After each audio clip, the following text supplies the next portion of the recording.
How to build a strong, functional, and aesthetic body using hybrid training.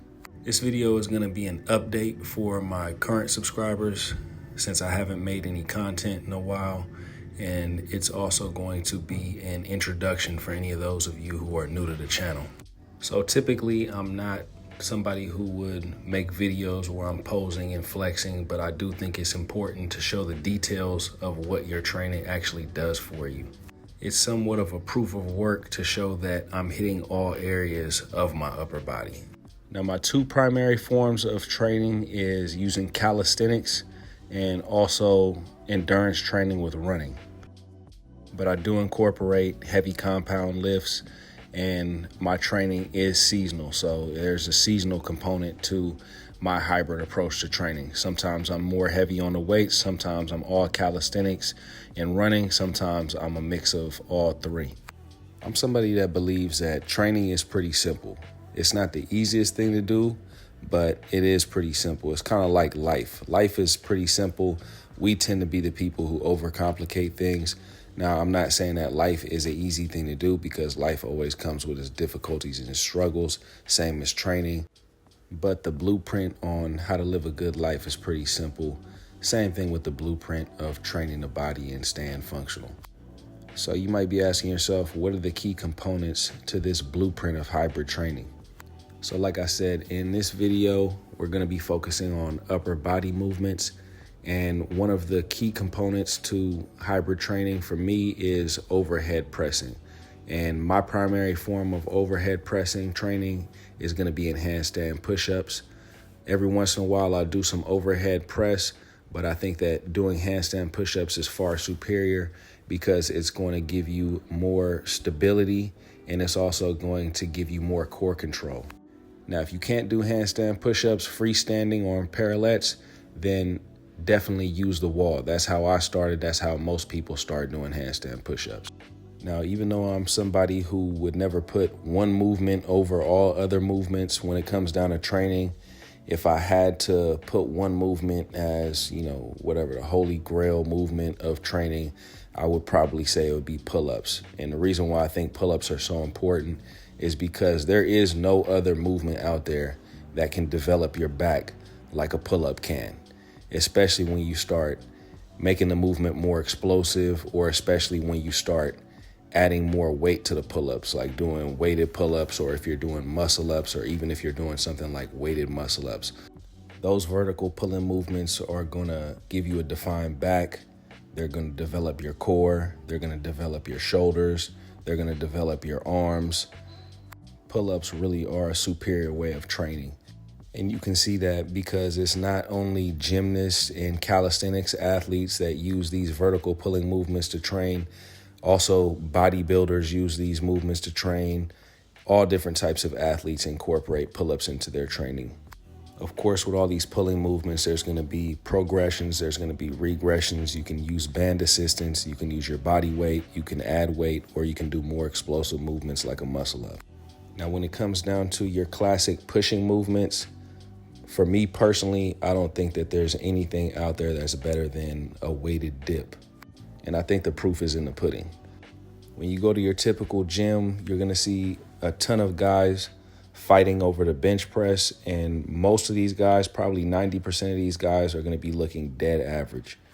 And again, one of the reasons why, in my opinion, weighted dips are much better than doing something like a bench press is because of the stabilization component. You're hitting all those little stabilizer muscles. There's way more core involved. It's much more detail oriented. That's the reason why you're going to see more details in the body when you train with weighted dips opposed to just training with something like a bench press. And I'm not saying that the bench press is not a good movement, because it is a good movement for building a foundation, but eventually you're going to want to incorporate something like dips, body weight, and also dips with weight. At the end of the day, I think it really depends on what your individual goals are. Calisthenics, running, traditional weightlifting, Olympic lifting, all of these movement practices do something a little bit different for you.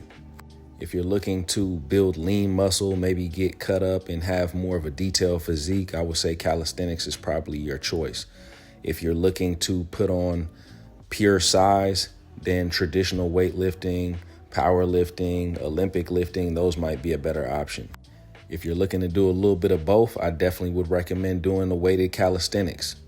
The weighted calisthenics can definitely put that size on you just like traditional weightlifting, but it's also working those stabilizer muscles, getting your joints and ligaments strong as well. Now, if we're going to primarily focus on things like pull-ups, push-ups, dips, which are primary movements, we need to also be focusing on a lot of accessory movements. And one of my favorite ways to train accessory movements is with the gymnastics rings. That's where I do a lot of my horizontal pushing movements, my horizontal pulling movements. And these are going to be movements that work smaller muscles that are also super important to develop, because one of the things that you want to keep in mind when it comes down to building your body up is that you want to have a balanced body. You want to develop each and every muscle in that body. So pull-ups, push-ups, and dips are not going to develop every single muscle in the body. Just like if you want to go in and do leg movements, working just squats is not going to develop your legs. You're going to want to do things like single leg movements, lateral movements, working different planes of motion. Another thing about these accessory movements is that these are going to be the movements that help strengthen up our ligaments in our joints. And that's going to actually help us progress more when it comes down to lifting heavier loads or doing more difficult progressions of something in calisthenics, like a 90-degree handstand push-up, or maybe you want to start training for planche or front lever. That's going to be a lot of torque and a lot of pressure going on those ligaments and joints. So you want to make sure that those are strong and stable before you start training them. One of the major lessons that I had to learn the hard way in my training journey is to not skip progressions. Don't skip steps. Skipping progressions, skipping steps, trying to do movements that you're not ready for, lifting too heavy because of your ego is a fast track to getting injured. And trust me, these injuries don't just go away. They linger around for years. I'm still dealing with a rotator cuff injury that I acquired when I first started doing calisthenics 6 or 7 years ago. All because I wanted to do the human flag and train the human flag at a rate that I wasn't ready for, and my joints definitely weren't ready for. My joints and ligaments were not ready for. Also, form matters. That's another way that you can injure yourself. Even in this video right here, you can see my form on these muscle ups really isn't the best, but my form when I first started doing muscle ups, there was so much swinging and jerking that my shoulder was just taking a pounding. My recommendation for those starting out their journey right now is, when it comes down to something like a muscle up or any movement really, just humble yourself and maybe use a band or, use a regression so that you can make sure that you don't get injured. I know that a lot of these calisthenic skills or feats of strength, when it comes down to lifting, they look really cool. They make us feel really accomplished. But at the end of the day, taking the patient route is always going to be the best route to go, because we don't want to end up with any long-term injuries, arthritis, or anything like that, all in the name of satisfying our ego. We want to be training for the long haul. And this is coming from somebody who's almost 40 years old. I want to be training calisthenics. I want to be running. I want to be lifting. I want to be performing at a high level well into my 60s. But anyways, guys, that's it for this video. Thanks for checking out the video. Again, I'll be doing another video regarding my running routine as well as my leg training, which recently has been more of stabilization, single leg type training. But anyways, I'll see you guys on the next video. Hope everybody's having a great day out there. I'll highlight you guys later. Peace.